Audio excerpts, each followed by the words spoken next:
Assalamualaikum class. How are you? I hope you all are fine. Students, page number निकालने 56. हमारा topic है fraction. Fraction को multiply करना. ठीक है ना. पेज नंबर 56 निकालें. Question number 7. अब क्वेश्चन नंबर 7 में क्या है? Divide the following fractions. अब क्वेश्चन नंबर ए देखें. क्वेश्चन नंबर ए देखें. 5 1s are 5. 5 में 2 प्लस करें, क्या आता है? 7/5. ये डिवाइड है. डिवाइड को हम कन्वर्ट करेंगे, मल्टीप्लाई में चेंज कर देंगे. तो जो ये वाली टर्म है ये क्या हो जाएगी? ये उल्ट हो जाएगी. 5 ऊपर चला जाएगा और 4 नीचे आ जाएगा. 5 ऊपर और 4 नीचे आ जाएगा. ये 5 काट गया और ये भी 5 काट गया. 5 1s are 5. 5 1s are 5. Answer में हमारे पास क्या ऊपर क्या रहेगा? 7 1s are 7. 4 1s are 4. अब इसको हम क्या करेंगे? 4 को 7 पे डिवाइड करेंगे. 4 1s are 4. अब 7 में से 4 माइनस करेंगे तो क्या आता है? Answer is 3. अब इसको लिखेंगे कैसे? 4 जो है ना फ्रैक्शन के नीचे आ जाएगा. 3 क्या होता है? फ्रैक्शन के ऊपर चला जाएगा. और 1 जो होता है मिक्स फ्रैक्शन की तरह साइड पे आ जाएगा. ठीक है ना. यहां तक हमारा ये आंसर है. और स्टूडेंट ये क्वेश्चन नंबर है 7. ठीक है ना जी. स्टूडेंट क्वेश्चन नंबर बी देखें. 15/42 डिवाइडेड बाय 5. हम क्या करेंगे? 15/42 ऐसे लिखेंगे. डिवाइड को मल्टीप्लाई कर देंगे 5. क्या हो जाएगा? 5 के नीचे क्या था? 1 इसके ऊपर चला जाएगा तो क्या हो जाएगा? 1/5. ऐसे बनेगी स्टेटमेंट. ठीक है ना. यहाँ पे ये ऐसे बनेगी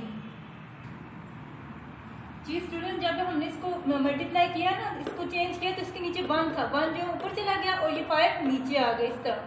ठीक है ना. अब देखिए 5 1s are 5. 5 3s are 15. ये देखिए 3 1s are 3. ऊपर हमारे पास 3 है, नीचे क्या है? 42. अब क्या है? इसका आंसर क्या है? 3/42. अब क्या करेंगे? इसको डिवाइड भी कर लेंगे, यहाँ इस तरह कट भी कर लेंगे. इसका आसान तरीका है क्या? आप इसको डिवाइड कर लें चेक करने के लिए कि 3 के टेबल में 42 कहाँ पे आता है.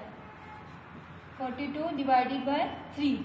देखें 3 1s are 3. 4 में से 3 माइनस करें, बाकी क्या रह जाता है? 1. और ये 2 नीचे आ जाएगा. अब 3 के टेबल में 12 कहाँ आता है? 3 4s are 12. Answer is 0. Minus करेंगे. अब देखिए नंबर 14 पे ये कट जाता है. देखिए 3 1s are 3.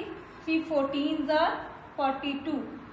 अब इसका आंसर क्या है? 1/14. यहां तक इसका ये आंसर कंप्लीट हो गया जी. स्टूडेंट हमने 2 क्वेश्चन किए हैं. इनको कहा था डिवाइड करें तो हमने क्या किया? इसको कन्वर्ट किया मल्टीप्लिकेशन में, तब ये कट गए तो आंसर आ गया. अब आपने क्या करना है? पेज नंबर 56 क्वेश्चन नंबर 7 आपने A to D 4 क्वेश्चन जो है ना वो आपने अपनी कॉपी पे सॉल्व करने हैं. Thank you so much. Allah Hafiz. Assalamu alaikum class 5. This is our English class. Our topic is collecting things. Open your book, page number 43. Today we will discuss its remaining questions. Question number 4.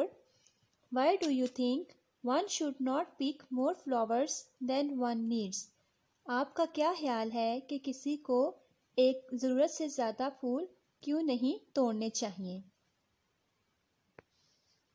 One should not pick more flowers than needed because flowers are rare. Flowers make the environment beautiful and provide nectar for bees. ठीक है. इसमें कहता है कि जो है वो हमें या किसी को ज़रूरत से ज़्यादा फूल इसलिए नहीं तोड़ने चाहिए क्योंकि फूल जो है वो बहुत कम पाए जाते हैं. ठीक है. बहुत रेयर होते हैं. ठीक है. कम पाए जाते हैं. और दूसरी बात यह कि जो फूल होते हैं ये माहौल को बहुत खूबसूरत बनाते हैं. ठीक है. फूलों की वजह से माहौल बहुत प्यारा लगता है. इनकी खुशबू बहुत अच्छी होती है. ठीक है. जिससे माहौल जो है वो खुशबूदार बनता है. एंड प्रोवाइड नेक्टर फॉर बीज. ठीक है.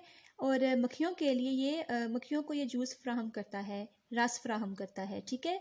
जैसे शहद की मक्खी है वो फूलों के रस से जो है वो शहद बनाती है. ठीक है. तो इसलिए जो शहद की मक्खी को भी और जो दूसरी मक्खियाँ भी हैं वो क्या है कि फूलों से रस लेती हैं। इस तरह फूल क्या है कि उन्हें रस मुहैया करते हैं। Why is a magnifying glass useful but not essential? कहते हैं कि जो मैग्नीफाइंग ग्लास होता है वो मुफीद क्यों होता है, ठीक है, लेकिन ये जो है ज़रूरी नहीं होता। जैसे हमने पढ़ा था कि मैग्नीफाइंग ग्लास जो है वो ज़रूरी नहीं होता। तो कहते हैं मुफीद तो होता है लेकिन ज़रूरी क्यों नहीं होता। A magnifying glass is useful if we want to study the leaves carefully. For most purposes, our eyes are good enough.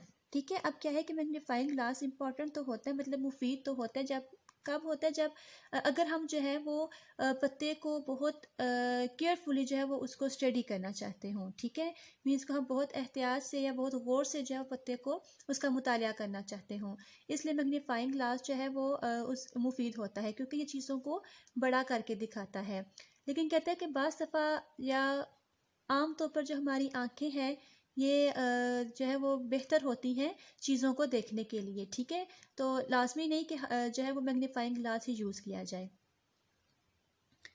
What are details you could write in your record book? कहते हैं कि आप अपनी record book में किस तरह की तफसील जो है वो रख सकते हैं, ठीक है, किस तरह की तफसीलात होंगी जो हम अपनी रिकॉर्ड बुक में रख सकते हैं। We could write the name of the flower, where and when it was found, its size, color and shape and its scent, ठीक है, मतलब जो है वो हम देखते जो है वो रिकॉर्ड रख सकते हैं कि वो उस फूल का नाम क्या है, ठीक है, वो हमें कहाँ से और कब मिला था। हम उसका साइज़ देख सकते हैं कि वो उस फूल का साइज़ क्या है, कलर कौन सा है, उसकी शक्ल कैसी है, शेप किस तरह की है। हम उसकी खुशबू के बारे में भी लिख सकते हैं कि अगर वो हमें अगर वो फूल मिला है, ठीक है, तो उसकी खुशबू किस तरह से है। इस तरह से क्लास हमने इन तीनों क्वेश्चंस 4, 5, 6 को डिस्कस किया। अब आपने इनको अपनी कॉपी पे होमवर्क करना है और इन्हें अच्छे से याद करना है। अल्लाह हाफिज़। अस्सलाम वालेकुम class, this is our science class. Our topic is plants. Class हमने इसके MCQs, choose the correct answer, इनको सॉल्व कर लिया था और मैच द कॉलम्स इनको सॉल्व कर लिया था। आज हम क्वेश्चन आंसर्स को डिस्कस करेंगे। Open your book, page 50। Question number 3, answer the following questions. Which one of these is the correct choice for a dicot. हमने देखना है कि इसमें डाइकॉट के लिए बेहतर ऑप्शन क्या है। Seed, leaf and root. Option A है 1 cotyledon, leaf parallel veins, root fibrous, ठीक है। हमने पढ़ा था कि जो डाइकॉट है उसके अंदर 1 कोटिलीडन नहीं होता, उसकी लीफ पैरेलल वेन्स नहीं होती और उसकी रूट्स भी फाइब्रस रूट्स नहीं होती।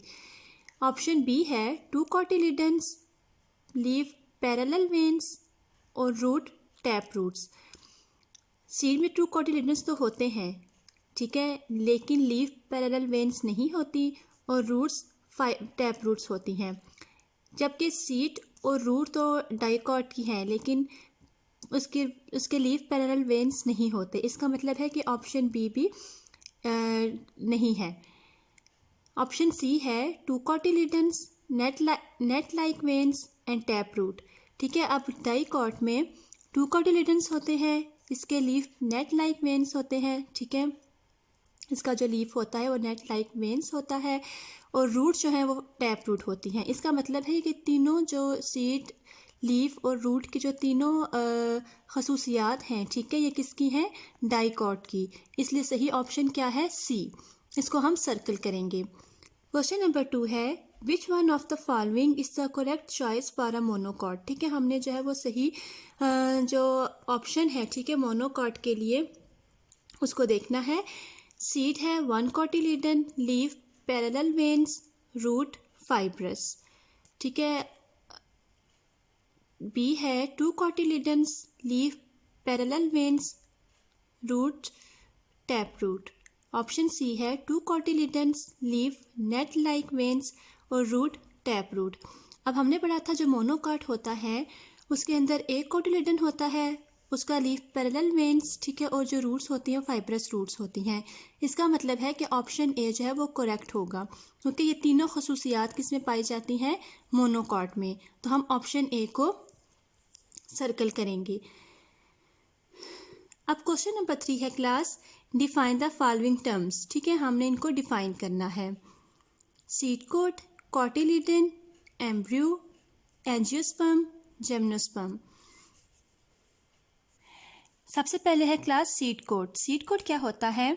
The seed coat is the outer covering of the seed that protects its internal structure from injury और ड्राइंग आउट, ठीक है, यानी कि जो सीड कोट होता है वो सीड की जो है वो बैरूनी कवरिंग होती है, ठीक है, बैरूनी कवरिंग होती है जो सीड के अंदरूनी स्ट्रक्चर को, मतलब जो जितना भी जो अंदरूनी हिस्सा होता है सीड का, ठीक है, उसको ज़ख्मी होने से और खुश्क होने से बचाता है, महफूज रखता है, ठीक है। और सीड कोट क्या है? इसकी आउटर कवरिंग है। नेक्स्ट है कॉटिलिडन।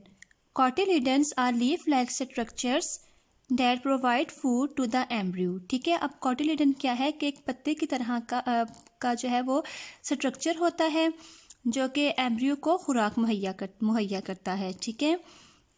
एम्ब्रियो क्या है? This is an other word for the baby plant, ठीक है, यानी कि जो बेबी प्लांट है उसे हम एम्ब्रियो भी कहते हैं, ठीक है। तो ये एम्ब्रियो क्या है? बेबी प्लांट, यानी बेबी प्लांट का दूसरा नेम। इस तरह क्लास हमने डिफाइन द फॉलोइंग और क्वेश्चन नंबर 1 और 2 को डिस्कस किया, ठीक है। अब आपने इनको अपनी कॉपीज़ पे होमवर्क करना है और इन्हें अच्छे से याद करना है। अल्लाह हाफिज़।